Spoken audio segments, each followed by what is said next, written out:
Okay, we are here to understand the principles of exercising. So, what are the principles that are adapted in new age yoga practices? We'll get into details of that. The first principle is rooting. We have to root our body. Rooting gives us a starting stance, a firm establishment to begin the asana. Okay? So rooting will be done while standing, while sitting, while sleeping as well. I mean, when we come to that, you will know why rooting is required even while sleeping. Because anyway in supine position, sleeping position, we are stable, but still that is required. And also we need to root our back. So these are the four things in rooting that we will learn. Okay? So now let's first understand how to root our body while we are standing. When we stand, you will keep your feet together. Feel the joint of your feet, knees, navel, all the way up to the top of the head and straight like this. And also, this is the vertical axis of your body, and extend your arms out like this. And this is the horizontal axis of your body. Just connect yourself to the vertical and horizontal axis. You may keep your eyes closed. If you feel giddy, then keep your eyes open and stay connected to this. This is vertical and horizontal alignment, understanding this alignment. And these alignments will be very useful in every standing position. I mean, suppose you have to keep your feet apart. At that time, the rooting will be, your feet will be held parallel to each other. Because when we start here, they are together. So they are anyway parallel. Here, consciously keep them parallel. This is wrong. Avoid this. It has to be parallel. Yeah? And again connect to the vertical axis. And then whatever the position is demanding, maybe you have to keep your toes outwards. Still stay aligned with the horizontal and vertical frame of the body. That is very important. And that's how we call it as rooting, standing. Okay. Now when we root our body while sitting, what we do is sit down. Normally when we sit down with our legs forward, the feet will be like this. So when we are rooting, get them together like this. Flex it, get it at 90 degrees. The moment you flex your feet, there is a contraction running through your knees, quadriceps, all the way. So the entire legs gets firm. This is loose. This is firm. And now after this, holding the back in perpendicular, exact vertical. And then you may extend your legs, arms apart and just stay connected with the rooting alignment. Okay? So this is how we root our body in the sitting position.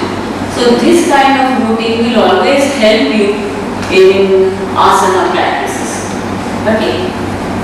Now another aspect is of rooting while sleeping. So what do we do in that condition? Lie down. These are loose feet. The moment I get my feet perpendicular, flex 90 degrees, the contraction is reaching all the way up to the navel. And this is how I do. Now if I have not rooted my body in a sleeping position and I am just leaving it like this, see how it gives a positive impact. Without rooting, if I lift my leg up, it comes up like this. The whole structure is loose, but when it is well rooted like this, it's established now. And now when I bring my leg up, there is a complete structure and it looks a very balanced workout. rooting gives me stability. I mean, we see tree, root of the tree, we see building, foundation of the building. It gives a firm base. When we are rooting in the asana, it is giving us the firm base, or we will translate into for our body purposes as stability to the body. And when my body is stabilized, then when I make a movement, it will be effective. But if that stabilization is not there, and I'm just taking it up, probably we are just doing the movement of the body, but the exercise is not occurring. That is why rooting gives us stability, and stability will precede movement. And remember this concept very well. In every exercise, is my body stabilized? Then you need to move your arm, leg, whatever the asana is asking you to do there. Okay? Before we come to the rooting of the spine, I want to explain a few muscles in the body. So here, what we see here, 1, 2, 3, the famous six-pack abdominal muscle. Okay? So this is called as rectus abdominis, or this is the topmost muscle or the superficial first muscle. Below this are the external obliques, which are shown here. They are going like this. On our physical body, it will be like this. This is the external oblique muscle. Okay? And below this external oblique muscle is an internal oblique muscle, which is in this cross direction. And that's why when we are twisting the body, the external and internal oblique muscles are helping us. Okay? So that's the importance of these two muscles. So first is the RA muscle or rectus abdominis. Below that is the external oblique, and then even below that is a most important muscle, which is known as transversus abdominis muscle. Here it is. It begins at the ribs, goes all the way down up to the pelvic bone, reaching to this vertebral column. It is like a nature-made corset to our body. Okay? So, this is the most important muscle, and this is the deepest muscle.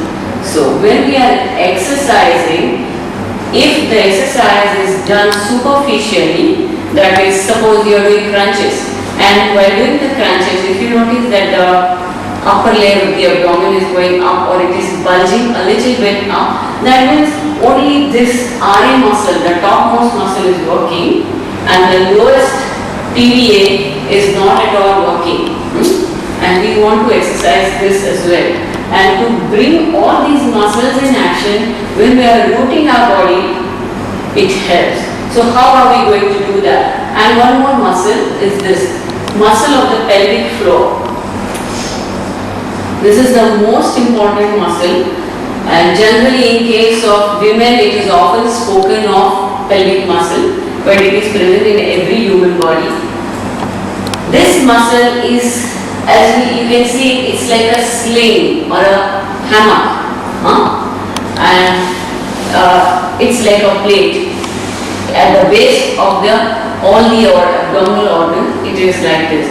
And the muscle fibers are interweaved, and there are openings. So here we can see female body, the openings, anus, uterus and urethra. These three openings are there, but it's not that it is all the time open. Only when the function is required, accordingly the muscle portion is released and it gets active. Same way in the men's body also, there will be two openings. Okay.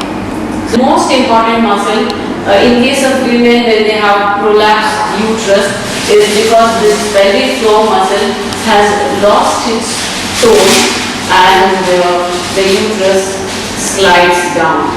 In fact, if the pelvic floor muscle was not there, the entire abdominal organs will drop down. So that's the importance of this muscle for our human body. And you can see here clearly This muscle in this diagram is still visible. This is the vertebral column, and one end of the muscle is connected to the tail end of the spine, and here is my pubic bone.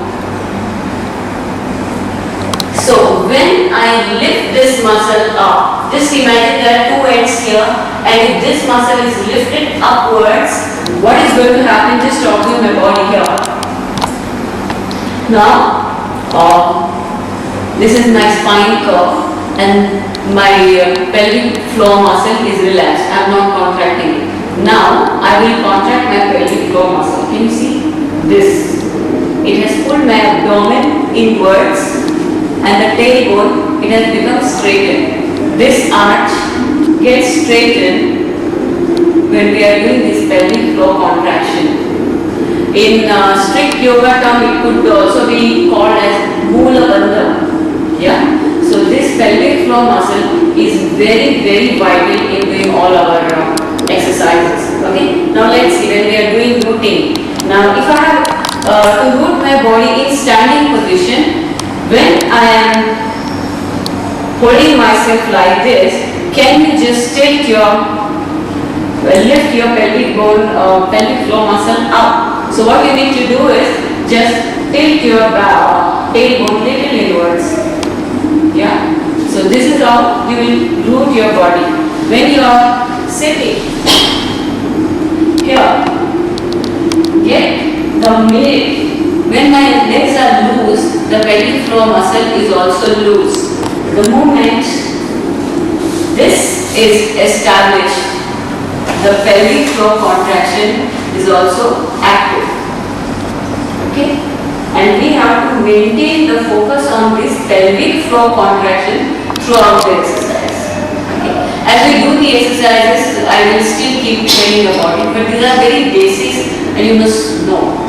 Now when I am doing the rooting while sleeping, while here, there is a natural curve, there is a lift upwards. So now, if I tilt my tailbone in and contract the pelvic floor muscle, can you see the gap is reducing a bit? It cannot completely reduce. Yeah? It will reduce if I bend my knees also. Then it will be completely flattened. But when my legs are straight, here, I can still neutralize the curve as much as possible. Okay? Depends on everybody's back condition. Okay? Let's do our spine. So what do we do here? Keep your feet together. Consciously tuck the tailbone inwards. Chin tucked inwards. Draw your navel towards the spine. Almost you are pulling it down, reaching to the spine.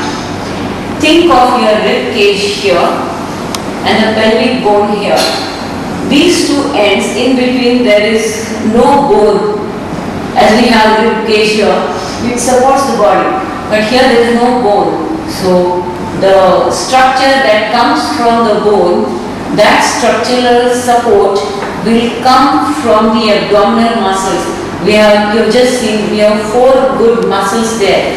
All these 4 muscles will use, apply and contract, and then it will work effectively for us. So what we are doing, drawing the navel to the spine, connecting the rib to the pelvic bone here, visualize as if you are looping it here, and lift the pelvic floor muscle upwards like this, and now you have established the back completely onto the ground, and if your shoulders are curling little up, you may keep your arms apart like this and get the entire back well rooted on the floor. This is rooting of the back. Now in this alignment, if I breathe in, look at my abdomen, what will happen? Inhale, the abdomen going up. So the moment the abdomen has gone up, this connection which I have established is lost. So that means whatever I have worked on the holding my muscles is defeated. So when I am inhaling, I will breathe in thoracic. So what do? I'm here, retain this control as it is and now inhale. So my lung area, this will fill out, expand out here like that, but retain my abdominal contraction as it is. And this thoracic breathing will later on help me in proceeding through in whichever exercise is required to be done there. So this is about rooting of the body. Now there is another concept called alignment of the body. If my rooting is giving me a starting stance, alignment is giving a structure for performing the entire asana. Okay, so supposing I am doing the abdominal crunches. So what will I be doing? I will be lifting my body up like this in the crunches. Okay, so if my body is aligned, that means after establishing the routine, while I am moving up, if I am all the time concerned, connected with my vertical axis, the way I am moving myself up, after establishing this stability, am I releasing this area? Am I using my shoulder stand? All this will help me. Okay. Now this shoulder stand, what is this shoulder stand exactly? Look at my shoulder now. When I bring my shoulders like this, can you see the wrinkle on my t-shirt? Yeah. This. So what we are doing is, we have one muscle here called as lats. Those who work out in the gym, they don't engage your lats, they often say. So this is the latissimus dorsi, the lats muscle here. So what we are going to do here is consciously draw your shoulders little back and then down. Okay, so little back and then down. So that engages this muscle. Why should we engage this muscle? Now look at this exercise.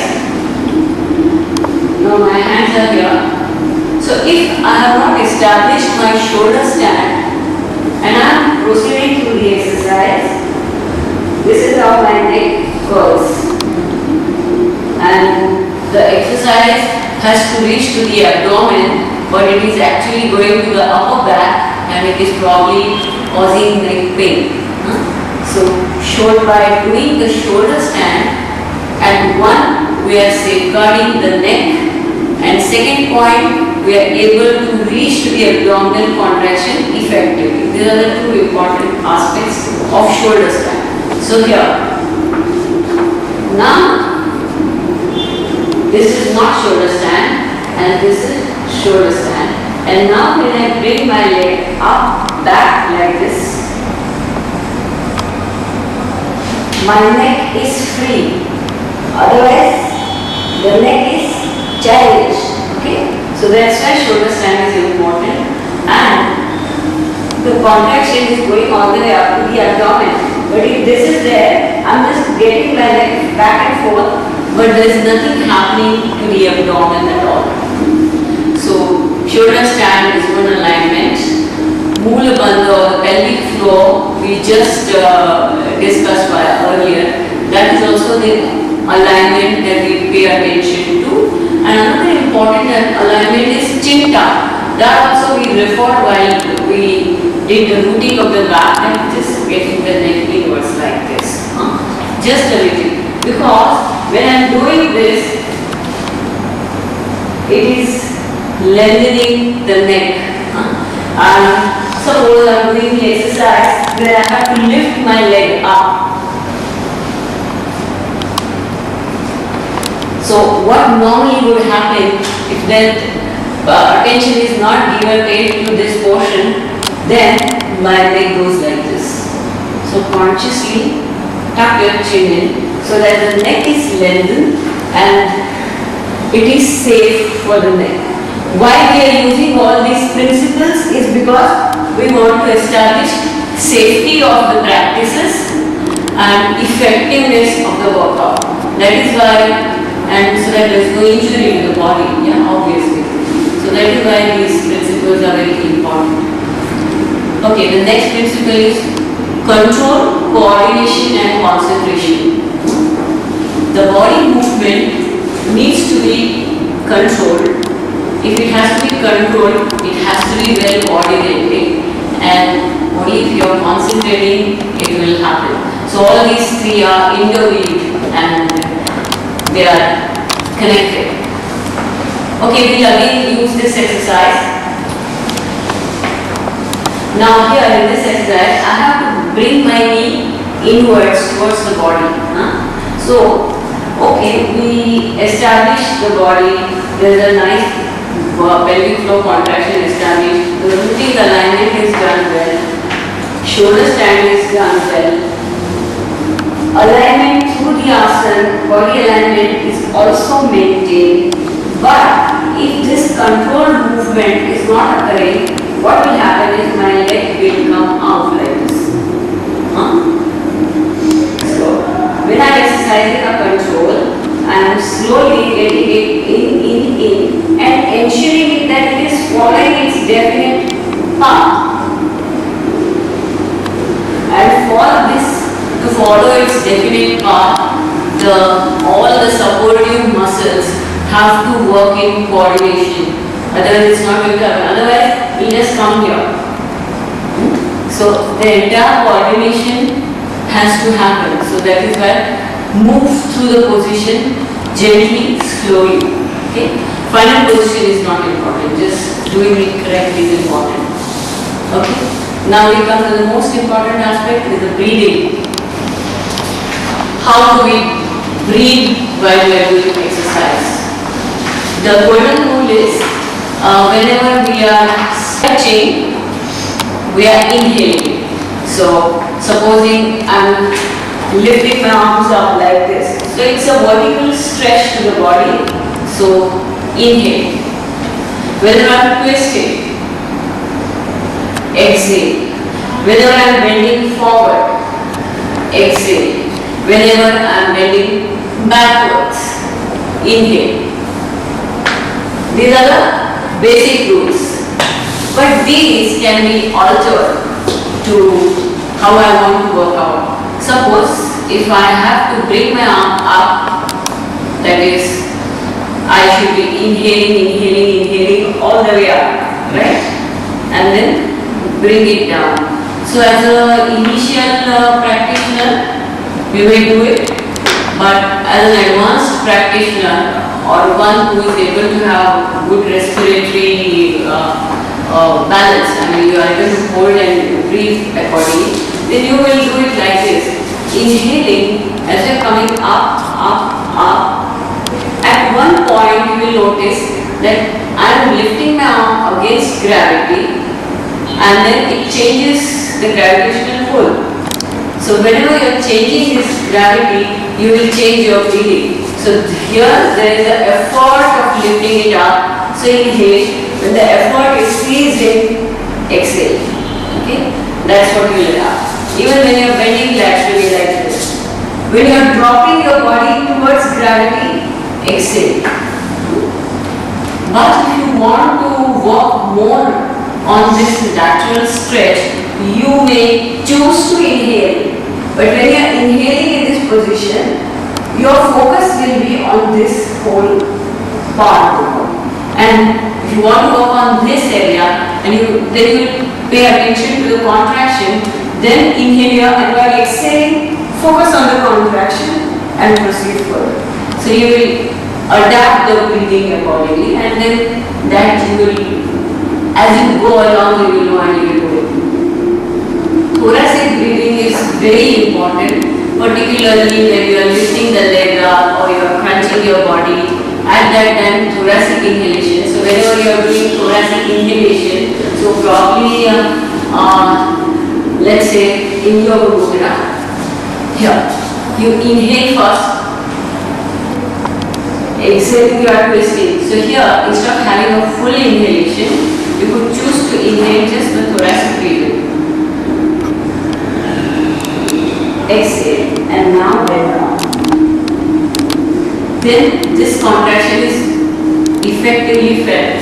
Or else what will happen is this, I will show you on this side. You you are not doing thoracic breathing, you are just doing normal inhalation. Inhale and down. Can you see the difference in the contraction now and then? So that is why thoracic breathing will help you, and accordingly you adapt it in the asana practice. Okay? So here we conclude most of the points in principles of exercising, the concept of rooting, concept of aligning the body to the exercise, concept of control, coordination and concentration, breathing, and one more point, accuracy of exercise. And when you are performing the exercise in its accurate manner, all the muscles are brought to use. All the required muscles are brought to use. For example, in the Parvatasana, suppose a person doesn't have a flexibility in the spine, what you will do is, when they bring arms up like this, they can't. So they tend to bend arms, bend the back and come up like this. So, because in Parvatasana the final position is joining the hands up. So one tends to do like this. Avoid. Accurate performance is not reaching the final position of the asana. So you would just bring your arm, stay vertically aligned. This is my vertical axis, this is my horizontal plane, and within this structure I have to move the body up like this. So if you are adhering to the root, if you are adhering to the body alignment, that's accurate, not the final position of the asana. And we normally find that those people who are working will always work, and those who are lazy or who don't want to do the work, they somehow get away and don't do the work. The same principle applies in the body. So the muscles which are used to working, they will work, and the muscles which you are not using often, they will not work. So here, by doing this, I have got the wrong muscle in action. What I am supposed to do is get this muscle in action. Yeah. So this is how. So that's why the accuracy, so that essential muscles get into the action. Okay. In our yoga class, apart from doing the physical postures, we will also be paying attention to the principles of or the philosophy of Yoga Sutra, which is the authentic text on yoga. So I am not going to give you any philosophical lecture in the class, that could be very boring, and I know everybody, whoever is doing yoga wants to do something on the physical body. So we will be doing asana, but there is a small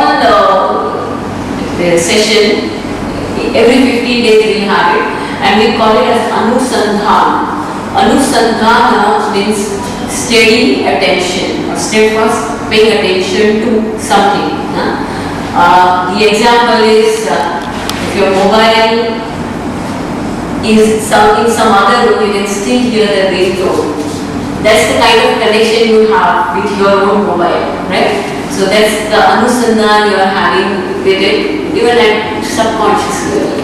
So that kind of Anusandhana we will have towards practicing the yoga concepts.